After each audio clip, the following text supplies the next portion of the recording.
Welcome everybody. This is Bill Donahue. Got my mic. We're here. Bill Donahue, Discerning Truths. We're generally talking about Jesus. Today I'm talking about Christian historical fiction. Historical fiction in a little bit, but Christian historical fiction is really my subject today because it's you know I just don't know if it blurs the line between we have a faith based on fact and when you add fictional accounts, does it blur that line? Do people start believing stuff that's not true in there? So I just, when I started doing this, and if you're new here, I just a heads up. I don't usually talk to the chat until after I'm done the teaching, so I'm not ignoring the comments and stuff. It's just how I function. I try to get through the lesson I'm doing, then I'll put on a song, go talk to the chat, read the chat, and then come back and talk to you. Almost didn't start on time because I was listening to my friend Miguel California late and so into his Act 6 study that it didn't quite end before it was time for me to go on air, and I almost missed the go live stream button. I've been like Neo coming in 5 minutes late, but with that, I just kind of get into the subject right away because I got more slides than normal. But sometimes I feel like the little character from, there was a movie called Short Circuit. It was kind of fun little cartoony movie, and the robot just kept wanting more input. Need more input, and it was going around just gobbling stuff. I read nonfiction. I consume it in a pretty large volume of nonfiction. I will sit at the beach underneath a tree reading papers published on academia.com, master's dissertations, doctoral dissertations that are published out there. While we're listening in the wind and looking up at the waves and going back, and I'll read them. I know that's not normal for most people. Now, I will watch fiction. I enjoy fiction. Like the movie Short Circuit, I watched it. I enjoyed it. There was no doubt that what it was saying was fake, right? My issue comes when you do stories about real people, and then you add fictional accounts, and I'm just trying to figure out whether that's helpful or harmful in the gospel of Christ.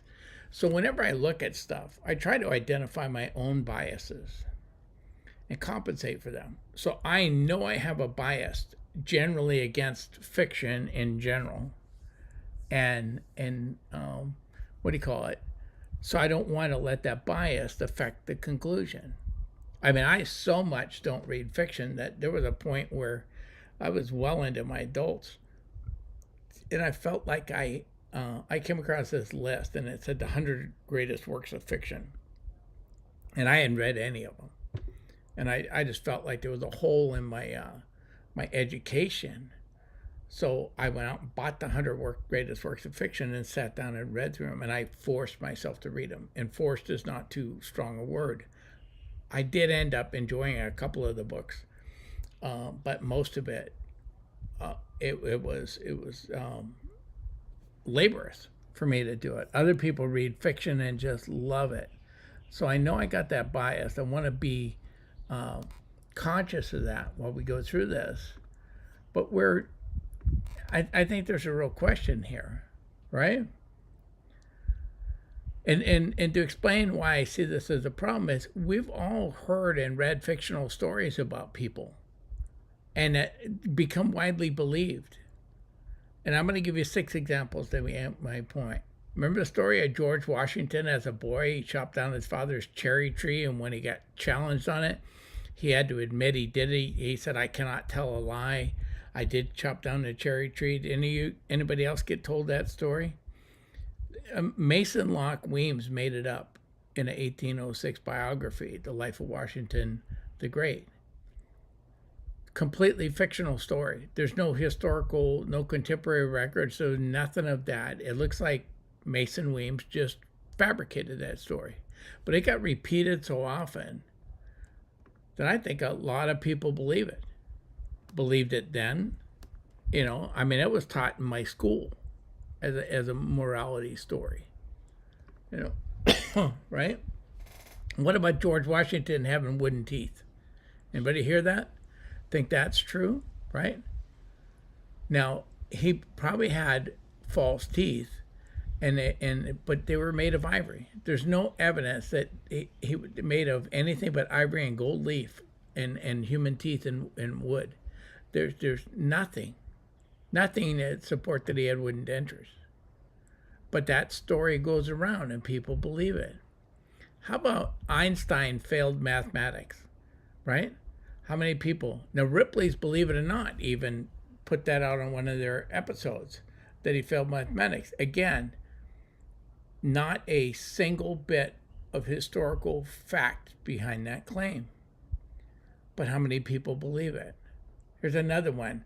Lady Godiva ridden naked on her horse, right? To have Coventry reduce taxes. Remember the story of Lady Godiva? Right? Well, Roger Windover made that up. Okay? And there's no contemporary evidence that any of that's true. Okay? Well, maybe most people didn't know Lady Godiva was real. Maybe that's not a problem, right? Maybe that's less of an issue. What about Sir Walter Raleigh and his cloak, laying his cloak down for Queen Elizabeth I to walk across, right? Now, Thomas Fuller, in his History of the Worthies in England, history, it sounds like he's writing history, right? He included this story. There's no contemporary records of this ever happening.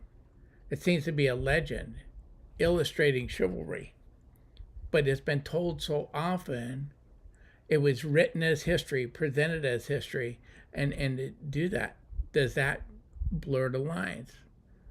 Now, this is being Irish, Mrs. O'Leary's cow in the Chicago Great Fire. This is a story I heard a lot as a kid. Okay? That got published in the paper. The Chicago Republican newspaper published that story. Okay? There's no supporting evidence that Miss O'Leary's cow kicked over a lantern, and that's what caused the 1871 fire in Chicago. Nothing. I don't know. Neo's from Chicago. Chicagoland. You ever hear about Mrs. O'Leary, her cow causing that fire? These are stories that I've heard, and I think many other people heard, that a lot of people think are true. I think if you, many of you will have heard at least one of these stories and have probably believed it. It's widely believed because the stories are simple. They have cultural resonance with us. They serve a moral or social or political purpose, right? Like Weems' cherry tree story aimed at creating virtuous image of Washington, or O'Leary's Carl myth may have reflected societal biases against Irish immigrants in the 19th century Chicago. Now, you think all that history is, and the prejudice against the Irish is like ancient history.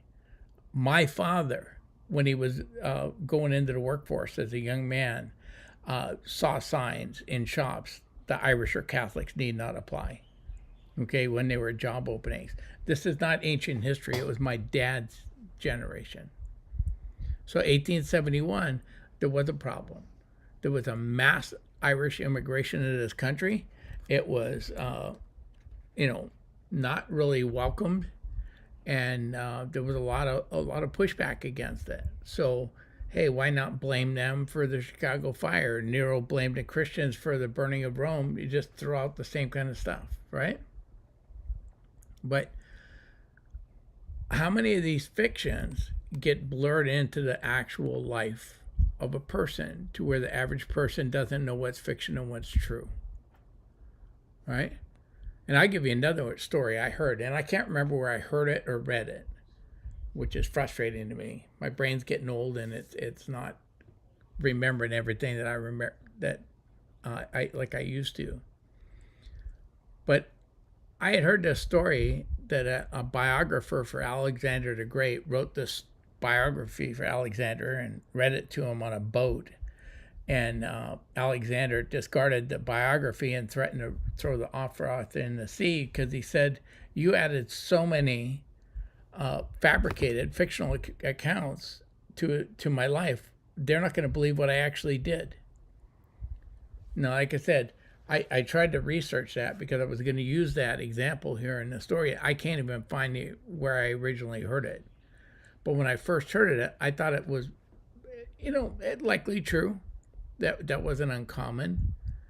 And it wasn't one of those things that I was, show me the beef and example. And it wasn't a super important point at the time, so I wasn't out fact checking it in the library.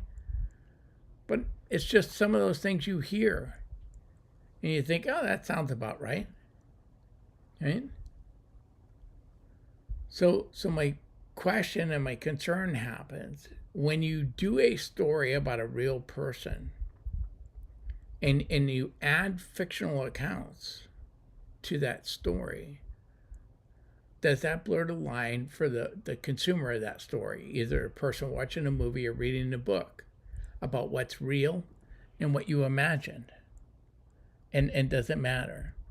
Now, some fiction is so outrageous, Abraham Lincoln vampire hunter. I don't think anybody took that serious, right? But there are things where they actually do, they're based on telling you a true story. Now, I'm going to use the example of The Chosen, okay? Now, a lot of people have already done streams. I'm not going to go through The Chosen and all the problems with it, the theological issues and the factual issues. But, I watched the first couple episodes of The Chosen. It surprised me when I heard them calling Mary Magdalene Lilith when she's full of demons, and they call her Lilith, which is Jewish mythology. It doesn't have about Lilith being a female demon. That was kind of weird, and I thought, but they didn't even explain it. They made Matthew autistic, which for me was distracting. Okay, Peter was engaging in setting up street fights and fixing them to make money. All that's fabricated stuff. I only made it through a couple episodes of The Chosen. I was so distracted by the amount of fictional content and that I couldn't continue watching The Chosen, right? But other people have watched The Chosen and really been blessed by it. And I'm going to tell you, I've told the story about my granddaughter multiple times. But I'm just saying, how many people that are going to watch The Chosen are going to think The Chosen depicts Jesus in all of its truth, when a lot of the stuff that's in The Chosen is clearly not biblical, right? It's their interpretation of what might have happened. We're in what they call an information age. I think it's better labeled the misinformation age, right? Now, I'm going to give you another example.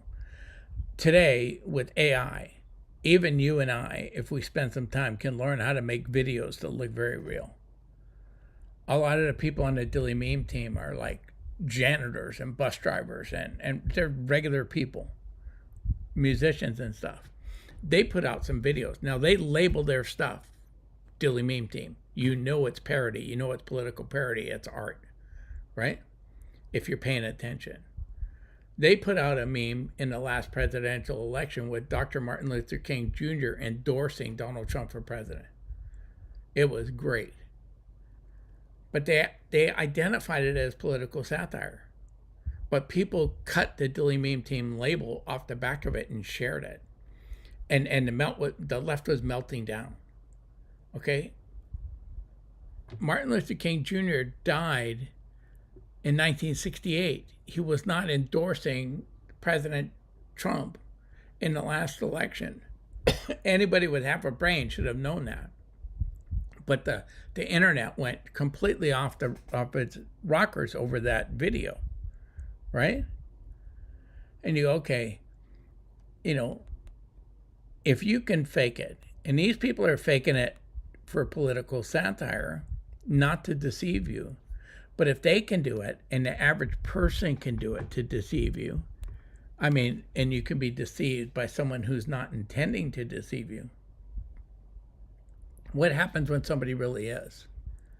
Now, I can't fix stupid. I can't help the people who thought that meme was real. Okay?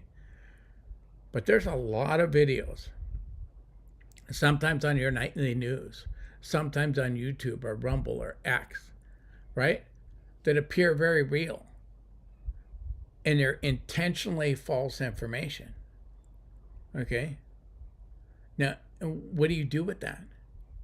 And some of these are carefully edited videos. Other ones are absolutely just fabricated videos or videos of some other event relabeled, intended to deceive. What are we supposed to do? We're stuck in an age where we are just inundated with information and having a harder and harder time to tell what's real and what's false. And then you have streamers that seem to make all their views based on spreading misinformation, right? And by the number of their views, there's clearly a big appetite for false information, right?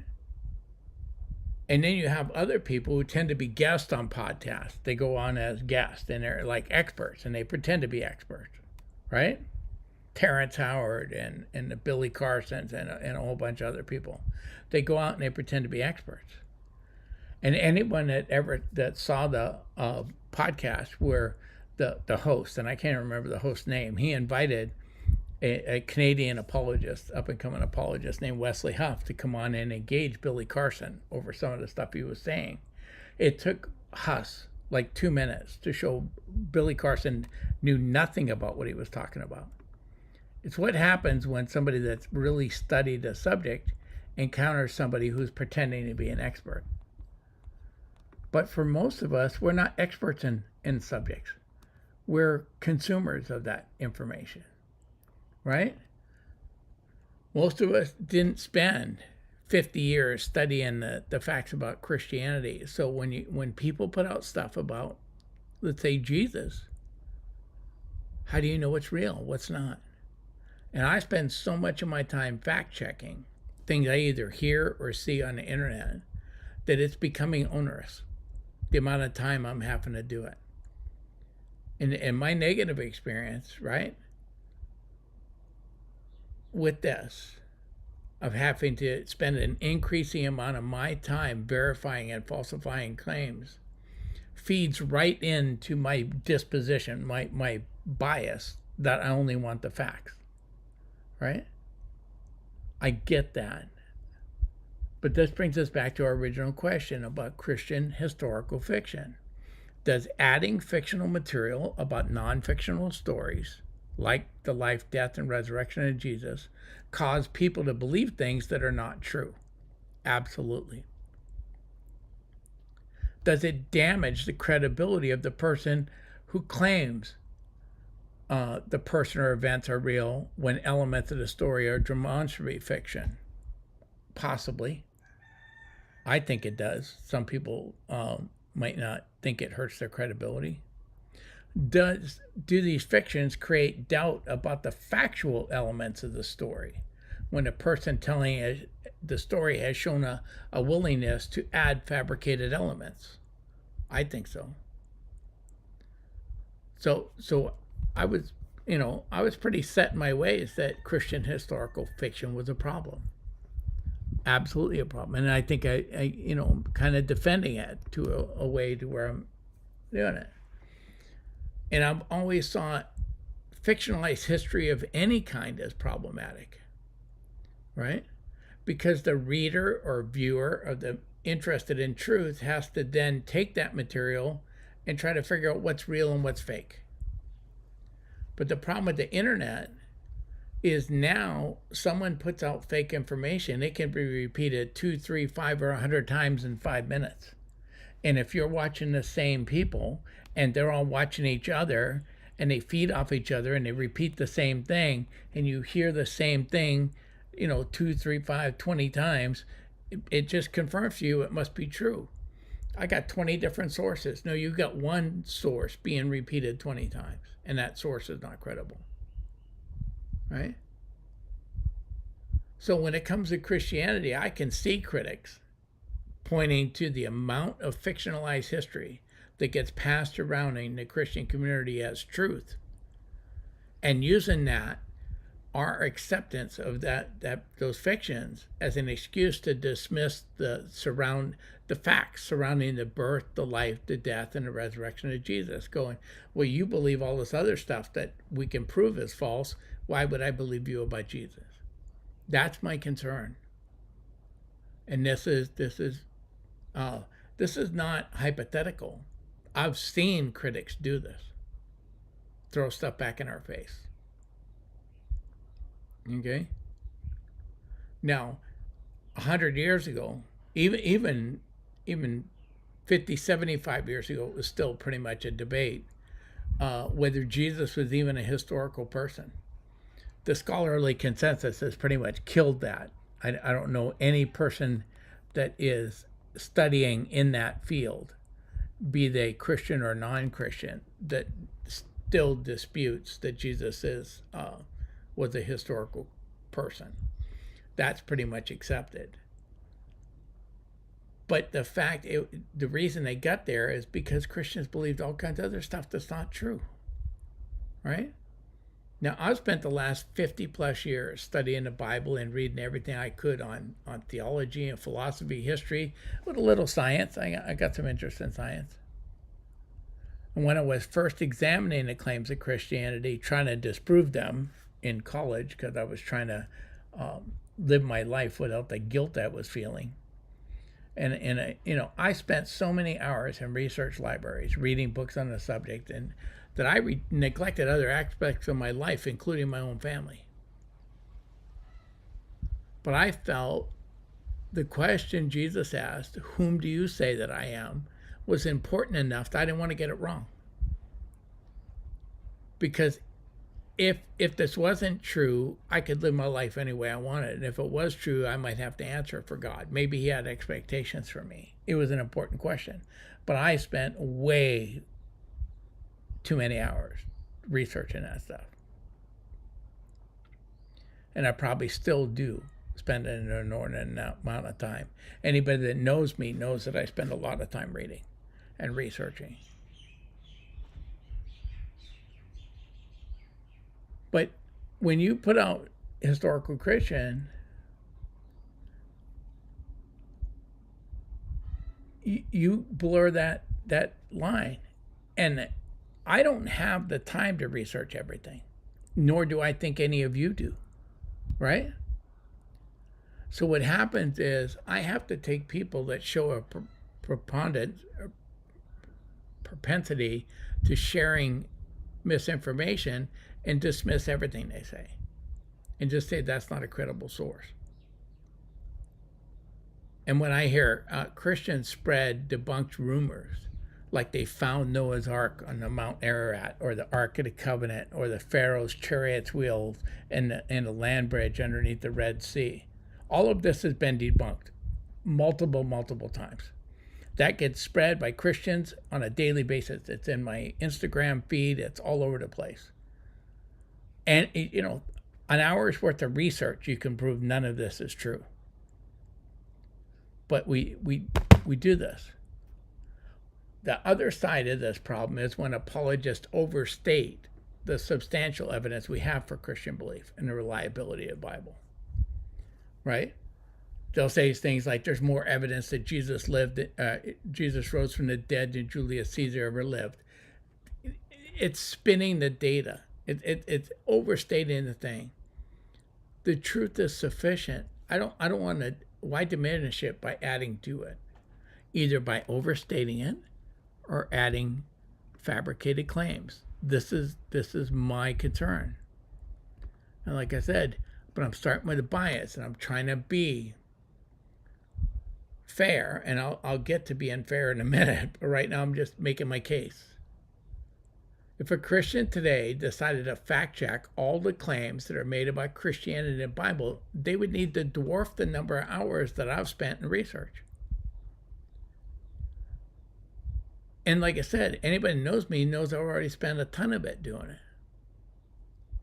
So this feeds into my predisposition, my personal bias of just the facts, right?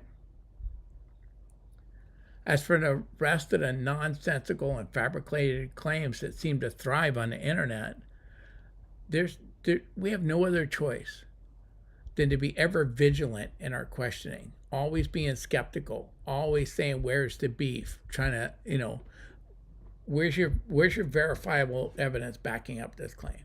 That's why when I do these studies, and I'm challenging somebody. When we did the Prophet Club, Michael and I did a Prophet Club. We brought what the false prophets said and then debunked them. I brought the beef. We brought the receipts to show that they were false prophets. And so that's your only choice at this point. Now, why do facts matter? Okay, two scholars, Dr. Gary Habermas, and if you're not familiar with them, you should be. If you're very much interested in evidence for the resurrection, Habermas is your first go-to guy, with Mike Lincona being behind him. But I think Habermas is the leader in that evidence thing. They're widely recognized for promoting what's called the minimal facts argument for Christianity. And basically, the New Testament Gospels, Matthew, Mark, Luke, and John, they're our primary sources about Jesus. And they're theological documents, but they're rooted in historical events. Scholars use criteria like the criterion of embarrassment, like Peter's denial. I mean, there's all kinds of embarrassing things included in the Gospels, right? To show something being reliable. The Gospels have both internal and external evidence to lead you to the conclusion that at least the writers of the Gospel believe what they were writing. They could have been mistaken, but they believed what they were writing.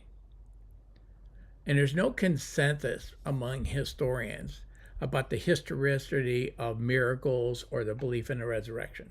I mean, that Jesus actually got out of the tomb. You're not going to find a consensus that say, yep, Jesus rose from the dead. What they will give you a consensus on is that the apostles believed Jesus rose from the dead. But they're the closest ones to it. And then you have writings that are very close to the time Jesus was.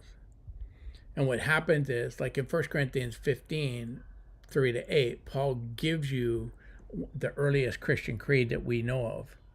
And he talks about that he received it. And if you go back to Paul's life, from the date that he wrote 1 Corinthians, back to when he would have first met the apostles and have received that information about the resurrection, you're talking about as few as possibly months and as maximum of 5 years after the resurrection that Paul received that information. Okay, that puts us real tight into close to the date of the events. And there's already a Christian creed at that time that Paul is repeating in 1 Corinthians, what he received 14 years earlier, right? And Jesus of Nazareth existed in first century Judea. Virtually all scholars of antiquity agreeing on his historical existence, right? There's a consensus supported by both Christians and non-Christian sources that detailed Jesus was baptized by John the Baptist, right? It's corroborated in the Synoptic Gospels. It's mentioned by Josephus. Jesus was crucified under order of Pontius Pilate, confirmed in Christian historians like Tacitus and non-Christians like Josephus, and in the Gospels. You get a scholarly consensus. Now, there are critics. Maurice Casey, in Jesus, the Evidence and Argument or Mysticist Myths, okay, and Patrick Gray in Christ Myth. Note that Christ myth hypothesis, denying Jesus' existence, is rejected by Christian and non-Christian scholars alike, and no serious doubt about their historical reliability. So these are people talking about the fact that there is general consensus among scholars, Christian and non-Christian, that Jesus lived, right? You have are the Gospels of Matthew, Mark, and Luke, and John, right? You got talk about his life, death, and his teaching and resurrection, his preaching, and how he interpreted the Old Testament. They're considered a variation of Greco-Roman biographies, and I'll get into Michael Ancona's argument on that in a little bit. But and Xenophon's Webstars or Plutarch's Lives, that's what's going on. They have evidence of historical reliability. They have multiple attestation.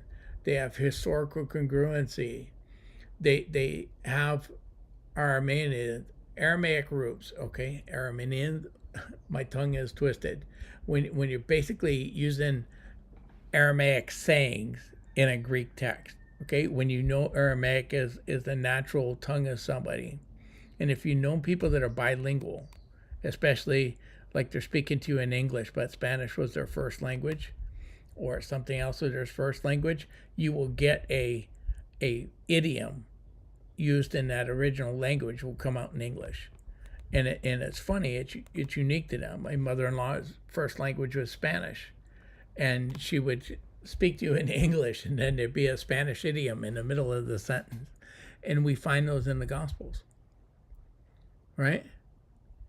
The Synoptic Gospels, Matthew, Mark, and Luke, right, share a common framework, suggesting reliance on earlier sources.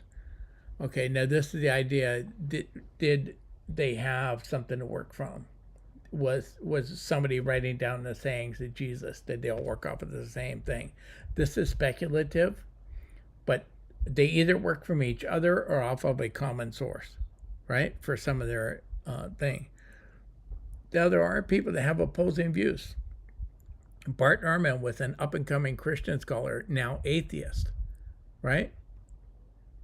And he wrote a book, Did Jesus Exist?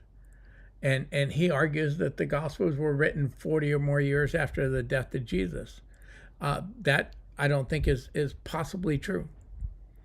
The reason that they believe he's going to argue that they were written after 40 or more years is because Jesus predicts the destruction of the temple, and they're saying that Jesus didn't actually make that prediction, but they were written after it happened, and that the writers put that prediction in the mouth of Jesus. So he's starting with the idea that it cannot contain prophecy, therefore it must have been written later. There isn't evidence that they were written after 70 AD. That's just not factually evident. All right? The resurrection is the central mystery of the Christian faith. It's commemorated by Easter, right?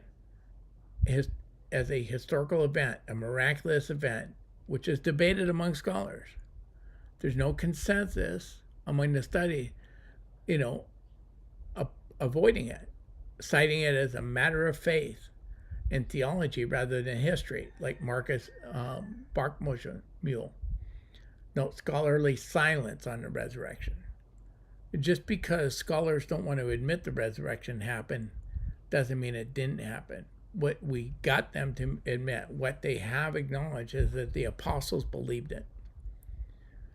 Well, the apostles are the one that lived it, right?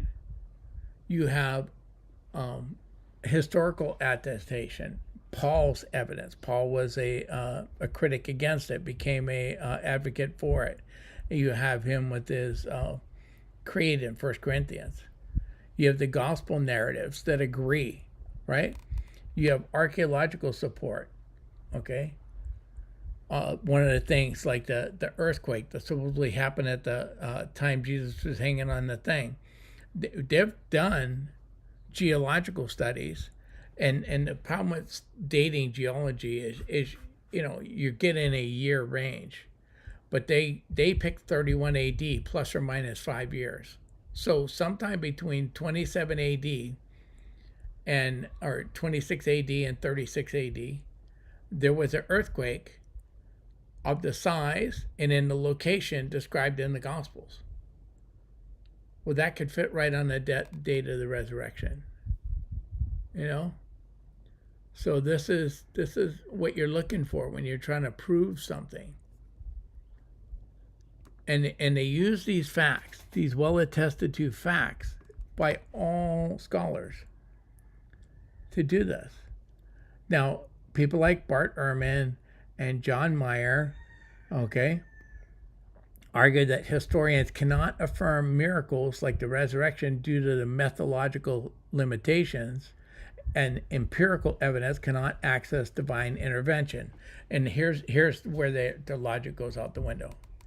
This confuses and conflates empirical evidence with historical evidence. Empirical evidence is like something you get in a lab. You tested it and you proved it in the laboratory, right? Can be verified and retested. You can't prove anything from history, not just of miracles. You can't prove anything from history that way. You prove historical claims with historical evidence. You prove philosophical claims with philosophical evidence. You prove scientific claims with empirical evidence. But they try to twist you and go, oh, you can't believe this because we can't prove it empirically. Right? Dale Allerson, okay, warns against including miracles in historical analysis, suggesting it leads to a slippery slope. Now, this is a guy who's trying to cave into the scholarly side. Say, I can't include miracles in my historicity because, if the miracles are historic, then sure you can, right? This presupposes the miracles can't happen and that somehow he's coloring his history if he allows it. But you have a lot of scholars, conservative scholars. F.F. Bruce. That should be Bruce, not Bryce. I don't know why it's changing to Bryce. I thought. Sorry. I'm trying to fix it, and I deleted my whole slide.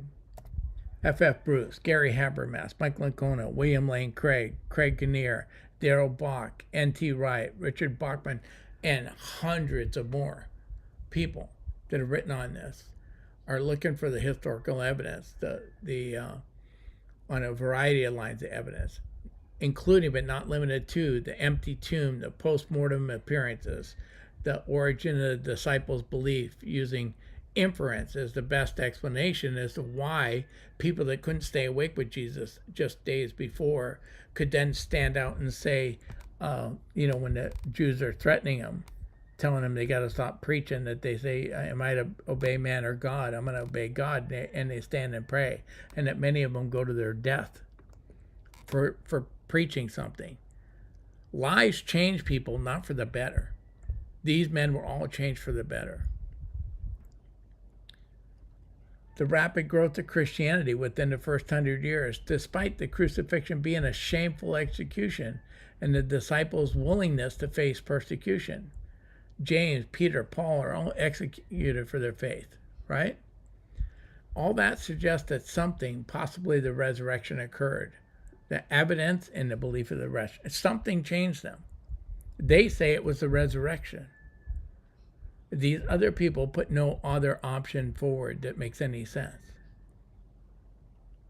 But you'll see skeptics like Gerd Luderman and argue that the resurrection accounts may reflect religious experiences like visionary appearances. They hallucinated Jesus was up, right?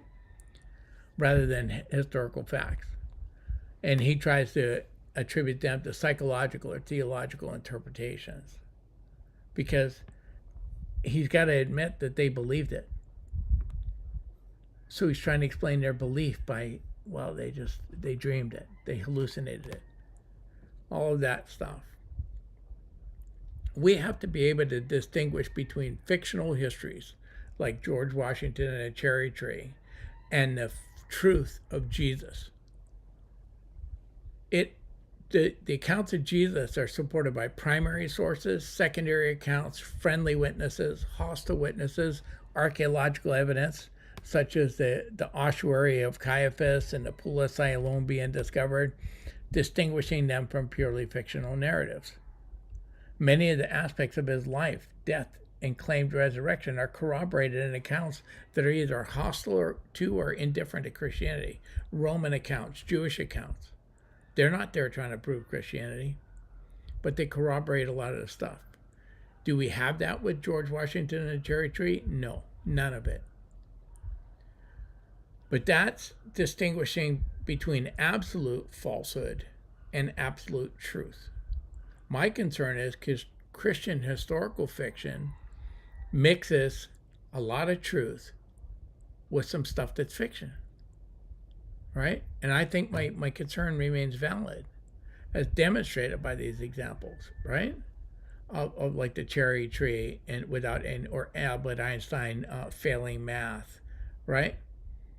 But when you add in Christian historical fiction, if they would make it absolutely clear that these are imagined possible accounts that may or may not have ever happened, I might be less adverse to them. But many of them, like The Chosen, do not make it clear when they're thus saith the word of the Lord, and thus says this is what we added to the story. And unlike the examples of historical fictions that I gave, right? The events of Jesus have primary and secondary sources, archaeological support, even statistical analysis. A study of the frequency of the Gospels and Acts corresponds well with the population name distribution data from 330 BC and 200 AD. They get a lot of facts about where the cities were, how large they were, that kind of stuff. They're confirmed by people like Josephus. Pretty good for fiction. They get a lot of facts correct. In contrast, fictionalized stories lack such evidence. They're often added to serving a moral or cultural purpose without historical support. And this is what makes the Christian narrative distinct. So when you blur that by adding fiction, are you blurring the lines and making it possible that we're believing a historical fiction about the resurrection? Now, I got concerned because I'm telling you, I try to deal with my own biases. I don't like fiction in general, if it's historical fiction, about any person. Abraham Lincoln, whatever, Donald Trump, JFK, I don't care. Any historical person, if they're adding stuff, I want historical nonfiction. But I don't want to be so overzealous in that position that I'm blinded to anything. In his book, and anybody listening to me, this is one of the most important books I've ever read in my life. It says, Why Are There Differences in the Gospels? What Can We Learn from Ancient Biography by Michael Lincona. Absolutely an amazing book. Now, he shows in that book that there were textbooks on how to write, and rhetorical textbooks, the prodemastia, okay? And it means primary exercises. And it was a system of like exercises for people that are learning to write. Probably started in the 4th to 5th century BC, right? The earliest one that we have that is still extant is Elias of Theon, 1st century AD. But we know that others have existed from references to them, right? And then he's using this and he's going, this is how they wrote. And then he pulled up what are called periscopes out of an ancient writer who we know as Plutarch. I gave you his full name there, Lucius Mestrius Plutarchus. We all know, anybody that's read history knows him as Plutarch. So Lincona took periscopes out of Plutarch's writing, using each one of these compositional devices. And then he pulled similar periscopes out of the Gospels, showing that the Gospel writers used the same compositional devices that were used by other 1st century writers to write histories or biographies, right? And they include, I'm going to give you a list: transferal. And this is the attribution of words or actions to a different person or entity than other in another account. For example, the action performed by one character in one narrative might be attributed to another character in a different retelling to emphasize a particular point of character. Well, that doesn't seem truthful. By modern standards, it's the way they were taught to write. Displacement, the reordering or relocation of events in a narrative for thematic or literary purposes, even if the chronological orders differ. When did Jesus get anointed with oil? Where did it happen? Did it happen multiple times or was it one time? Because the timing doesn't seem to work. Conflation, the combining of two or more events, stories, and details into a single narrative. This technique merges related incidents to create a more cohesive and impactful account. Is that being dishonest? Or is this the way they wrote? Right? Compression. This is a condensation of events in a time frame to streamline the narrative. Okay? I'm just hitting the highlights here, right? I'm just giving you the highlights. I'm not lying to you by not sharing everything that happened every step of the way. That's condensation. Compression. Spotlighting. Focusing on a single character or element in a scene while minimizing or omitting others. One gospel says there's multiple angels. Another gospel only talks about one angel, and it's the angel that spoke. Okay? That gospel is spotlighting the angel that spoke. It's not contradicting the one that says that there were multiple angels there. See this? This is in textbooks, first century textbooks, on how to write. Simplification, reducing the complexity of an event account, omitting details, simplifying descriptions to make a narrative more concise. Right? Did the centurion with the sick child send his servants to go get Jesus, or did he go get Jesus himself? Right? What's going on? Was that a simplification of the story to just say he went and got Jesus and not explain that he sent his servants to go get Jesus? Right? Expansion of narrative details, adding details to the story to enhance its vividness and theological significance that might include elaborating on a setting, dialogue, or action not present in another account. What if those expansions are fictional? That's kind of what we're talking about here, right? Did they add fictional stuff, or are they adding things? Is somebody leaving off some of the actual events? Right? Paraphrasing. When Jesus talks about the kingdom of God, and then in another verse, another gospel writer says it was the kingdom of heaven.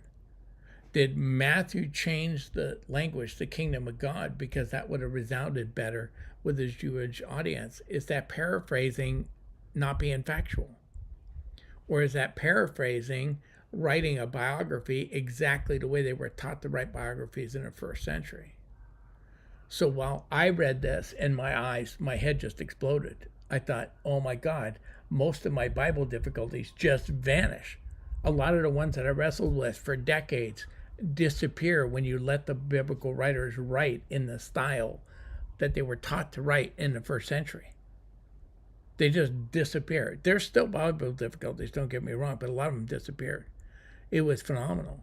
But then I watched conservative scholars go after Lincona to the point they forced him out of his job at a Christian university because he said, and Michael speculated, not in this book, he speculated in a public comments whether the discussion in Matthew 27:52 to 53, where it says, and the tombs were also opened, and many bodies of the saints who had fallen asleep were raised, and coming out of the tombs after his resurrection, they went into the holy city and appeared to many. Now, Lincona speculated that might be an apocalyptic imagery and not a historical event. He subsequently decided no, he's convinced it's a historical event. But just questioning whether or not it was apocalyptic imagery got him driven out of his job. And I've been on several rants on this specific issue, because this closed-mindedness, this overzealous response from Christians that can't take anything that doesn't fit in their box is something I disdain, right? And some of the people that went after Lincona are people I learned a lot from. And I respect it, and I lost a lot of respect for them in what they did, because what I saw was very narrow-minded people who I had done, and I was very comfortable for years standing outside and throwing stones at men who did that. Okay, and that comfort lasted in me until I started seeing similarities between their rejection of something that didn't perfectly fit in their box and my wholesale aversion to Christian historic fiction.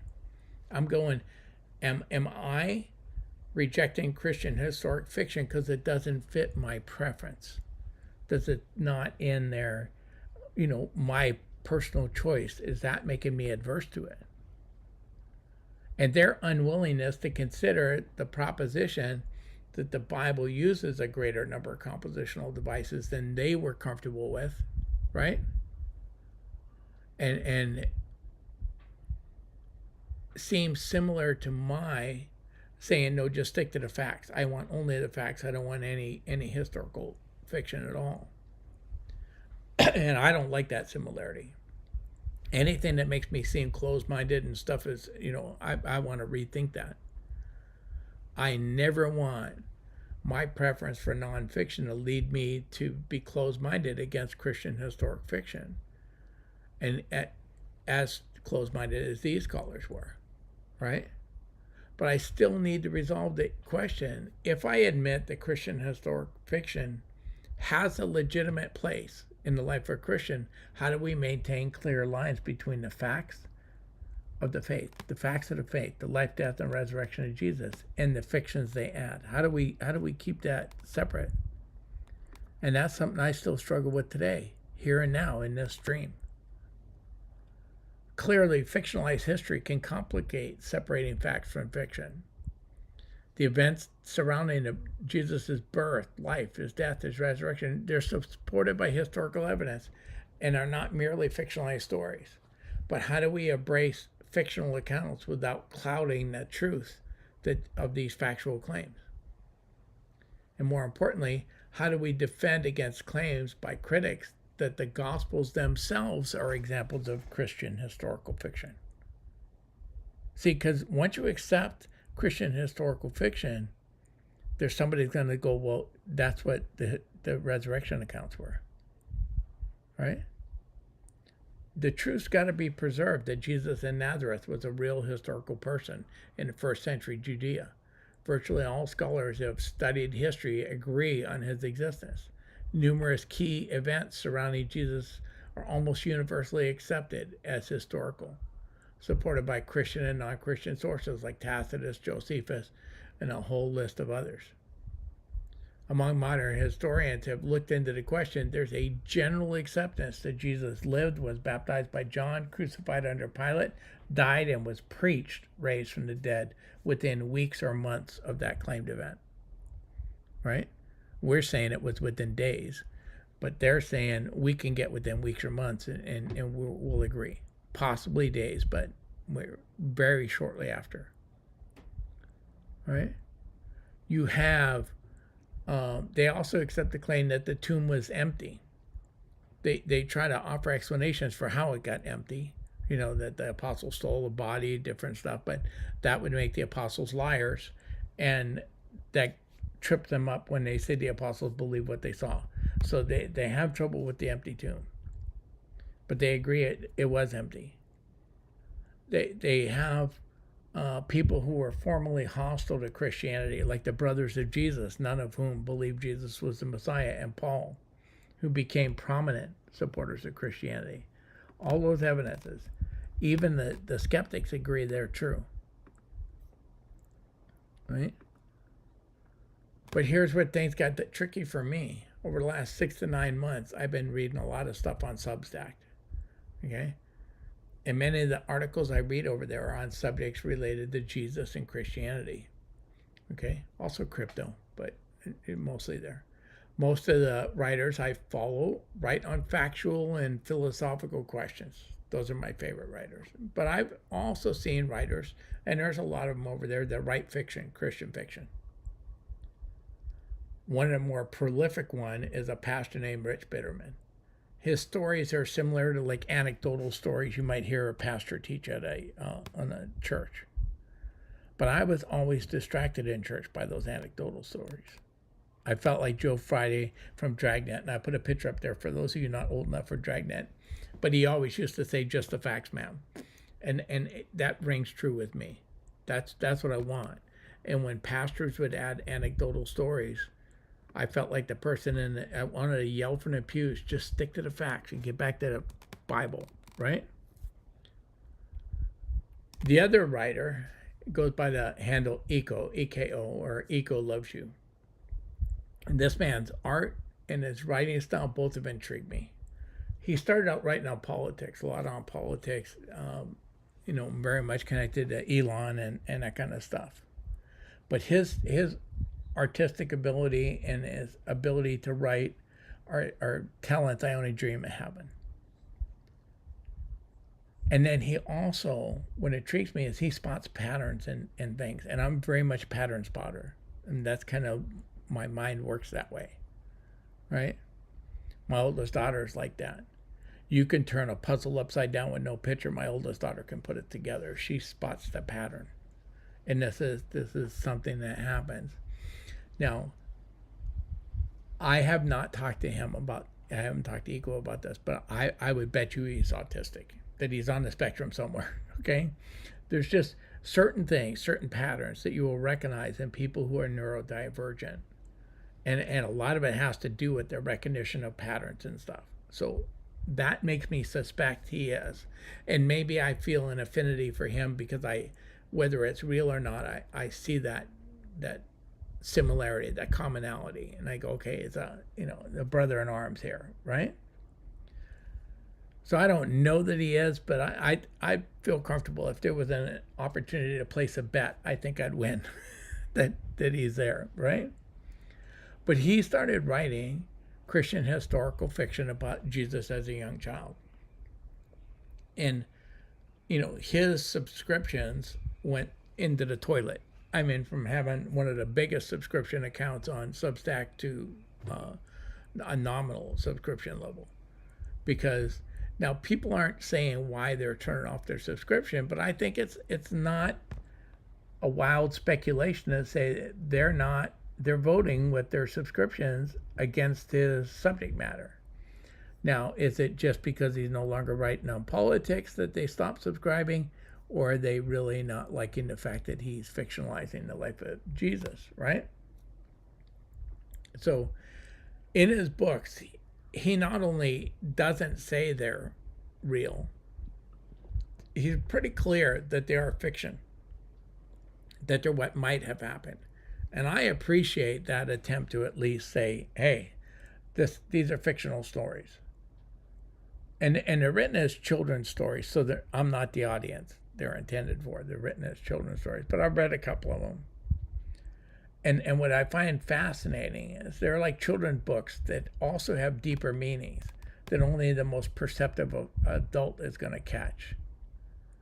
And with almost everything he writes, he's subtly leading the reader to points where they get to peek at the bigger picture, the patterns in life, the patterns in life and history that we see. The big picture isn't presented openly, like in your face. It's hinted at, it's teased at in the story. And I like that hidden allegory in a story. I find that fascinating. So I'm kind of drawn into reading a lot of what Eco writes, and I'm going, well, wait a second. He's writing stuff that I think is horrible. It's Christian historical fiction. I took this position that it should never be written, right? But he's doing a pretty good thing. Now, with the pastor's writing, he already has a massive account. I expect Eco's books are going to have a substantial reach, way beyond anything I could ever do. So I expect that other people are going to be touched by them in a big way. And I mentioned The Chosen earlier, so I'm going to tell you the story of my granddaughter again. Okay, The Chosen wasn't my cup of tea. I got through the first couple episodes and I couldn't watch anymore. It was so the deviations from the Bible were so numerous that I just had to turn it off. It was like watching Noah with Russell Crowe. I mean, it was so fictionalized that I never finished that movie.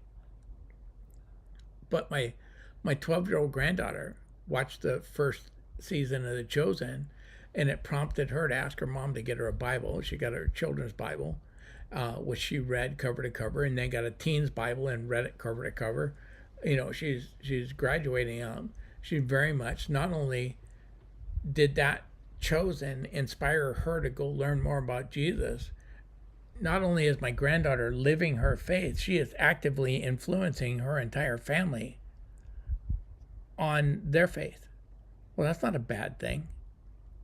You know, that's Christian historical fiction that had a pretty amazing effect. I grew up watching Cecil B. DeMille's movies. They weren't 100% accurate. Oh, what do you mean? Ben-Hur's not real? No, Ben-Hur's a fictionalized character. You know, it was done. They were Christian historical fiction. I grew up on them. In The Passion of Christ by Mel Gibson, he added all kinds of fictional accounts in that story, right? But that story was so powerful. I watched it in a theater, on the big screen in the theater. And when the lights came up, nobody got up and moved. Everybody was maybe shell-shocked, but they were so impacted by the movie, nobody left. I bought a full thing of popcorn when we went in. I still had a full thing of popcorn when we left because we hadn't eaten any popcorn. We were just, you're there. It was a very impactful movie.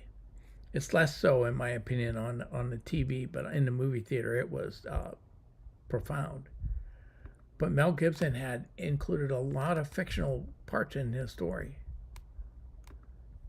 Did that help convey the story, or did it hurt? And I don't want to be so closed-minded like the Christian scholars that rejected the idea that the Bible would use some compositional devices they didn't like. I don't want to reject Christian historical fiction because my personal preference is for nonfiction. But much of what Christians believe isn't found in the Bible. Our images of Jesus and the apostles most come from Renaissance in Europe. They show men with long hair. Long hair in first century Judaism on a man would have been a problem. Right? The Apostle John, Michelangelo, and other painters wanted to make him so youthful, so innocent, that he appears female in a lot of the paintings. I mean, he is so like a young, pretty male that he looks female. There've been people to make a big deal out of him really being a female, but no. Many of our beliefs about hell come from Dante's Inferno and not from the Bible. Now, I'll probably still cringe every time I see people add to the truth in Christian historical fiction. And I remain frustrated with the flood of misinformation that we have to wade through in this supposed information age, which I call the misinformation age. I still think my concerns are valid. But all I can do is encourage anybody that listens to me and reads what I write or listens to what I say is to use discernment. If a fiction contradicts the Bible, and Neil said this the other day, and I thought it was perfect. If the fiction contradicts the Bible, it's got to be rejected. However, most of Christian historic fiction imagines possible dialogues and events where the Bible is silent. And these types of stories might help some people see the bigger picture, like my granddaughter, right? Or like most people's experience with the Passion of the Christ. Did what Mel Gibson added to that movie add to your understanding of just the depth of the punishment Jesus went through? Or did it take away from it? But we need to question everything. God is not intimidated or annoyed by your questions or mine, in my opinion. I find that seeking truth and answer to questions, that when I'm looking for truth, either leads me to God or to a question only God can answer. So I'm not worried about questioning stuff. But I think we need to be willing to go back and say, hey, I don't want my personal preference to negate somebody else's experience. I don't want my preference for nonfiction to negate the benefits people get from enjoying fiction. Right? But I do want to be able to always go, no, let's make sure we're clear on the facts. So with that hour-long rant, or hour and a half, or whatever it was, I'm going to put on a song. I try to read the chat, and then I'll be back here in a minute. I might need more than a couple minutes, so I'm going to do Psalm. Let's do Psalm 145. I haven't heard that in a while. Michael does all the music on my stream. I'm going to do Psalm 145, and I'll be back after the song.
All right.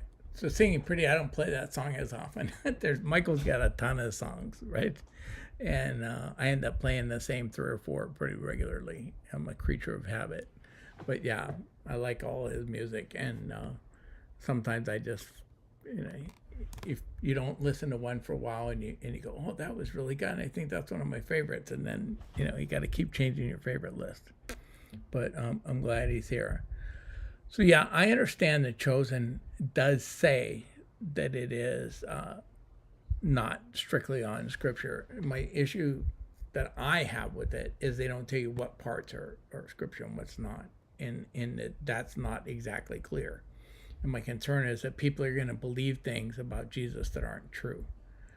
But and so that's why I use it as an example, because it contains a lot of stuff, a lot of events and dialogue, and even in the few episodes I watched that aren't biblical, right? And that I have issues with. But I cannot deny the reach and the people it's touched, and that you can't do that. So that's why I did this study, because I want people to understand this isn't a black or white question. I don't have a yes or no. I'm still struggling with this issue myself. Yeah, not my preference, but I'm not going to take that preference away from somebody else. I'm not going to say you shouldn't play the Chosen on your stream because it's not my preference. I click out when it comes on. I don't stay for most movies, but that's mostly because I'm studying when Singing Pretty streaming, and she's my radio station, right, that I'm listening to. Listening to a movie is not the same effect as watching it, right? So I usually check out for that. But you do that. So yeah, I get that. And Beach Bum and Mermaid, boy, you just been just throwing the love at me here with the blessings, and thank you for giving me some subscribers. I'm a little short on those, but I do this. I stream for an audience of one. If God says, well done, my good and faithful servant, when I'm done, that's really what I'm looking for, right? And so when having subscriptions or people to donate and gold pills, that helps my ego. It helps me say, hey, there's people that think you're important, or what you say is important. Not that I'm important, but what I say is important. That's helpful for me, but it's not why I do it. So, but thank everybody that does this. Now, at the beginning of my streams, I used to do an introduction, and what I'm going to do is get to that information now, because I didn't like that. Yeah, Crack the Whip. Yeah, she is awesome, very much, and. But I broadcast 3 days a week, Monday, Wednesday, and Friday. Right now, I'm in the book of Matthew on Monday and Wednesday. I did a 2-day introduction. It took me 2 days to get through chapter 1. I should be able to do the rest of the chapters, 1 chapter a day, that were out there. But I do that Monday and Wednesday, and I'll be in Matthew until we finish Matthew. On Fridays, I try to do stuff like this, connected to Christianity, but subjects I don't think they'll ever talk to you about in church. And this is one of those subjects. On Tuesday, I go on with Neil. I like that format better. I like that discussion format than this teacher audience kind of format. I like the discussion. I'm just not set up to do it. And so it's a blessing to me. And Neil's responsible for punching all the buttons. It's just easier for me to go have that chat with her. I've done it with Amy Jo and with Singing Pretty on different things, but I like that format. I like the discussion format of Bible study. And then if you had a question and I missed it on one of these platforms, just email me, bill@discerningtruths.com. Easy. I create a lot of text on my streams because I want my grandkids to have this. I want everybody to have what I've written and to be able to look up the verses I quote and go check for yourself and see if what I say is true. I create a PDF after I go off the air. I upload it on Discerning Truth Groups on Telegram. Just go into Discerning Truth Groups. You can download the PDF, save it, use your own Bible study, use it any way you want. I'm never behind a paywall on anything I do. I do write on Substack, but not often. Okay, I might have 10 articles up there in the last 9 months, so it's not. Don't look for a newsletter from me. Sometimes I write on subjects totally unrelated to Christianity. I mean, most people that know me know I'm invested in crypto, and I write on that subject. Sometimes I write on why write, what are you writing for, subjects, and then I write on Christian subjects. So Substack's a little broader base than what I stream on, and I've been announcing for the last month or so that I've turned off Cloud Hub when they did their update. They wiped out all my listeners. It left me with 2 followers, wiped out all my content, and I wasn't looking at rebuilding my channel. I just clicked it off. All my replays are on Rumble or YouTube. Rumble, underneath Donahue Pampa, I have channels, New Testament books, Old Testament books. This will be in like philosophy and thought, okay? Because I'm really talking about a question, is this, it's more in that category. YouTube, I discovered the playlist before I discovered channels on Rumble, and I made a ton of them. So like the Book of Matthew on YouTube has its own playlist, Matthew, whereas on Rumble it's in with New Testament books.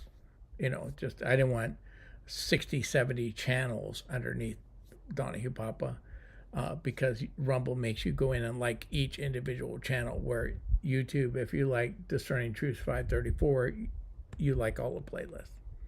YouTube has a lot of problems, but that's one thing it does right. And those of you that aren't listening to my friend Michael Beatty in California, today's a good day. And go on Rumble, it's easy to find. Just look for California. His Friday morning thing. He was in Acts today. Michael was on a rant. And if you don't know Michael personally, his humor can be biting. I mean, sometimes so biting that I go, did I make him mad? What's going on? But he has a really sharp wit.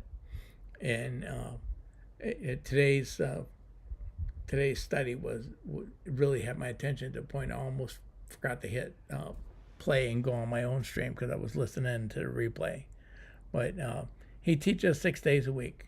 Monday to Friday, he's in right now Acts, and then Sunday, him and his wife Linda are doing the Psalms.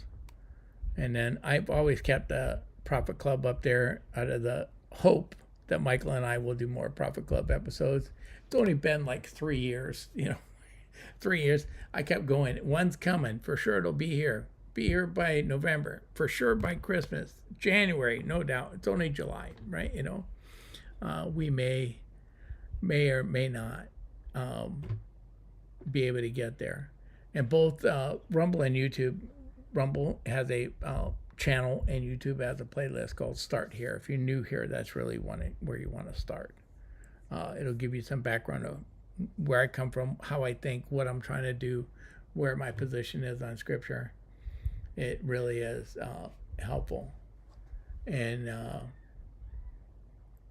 yeah.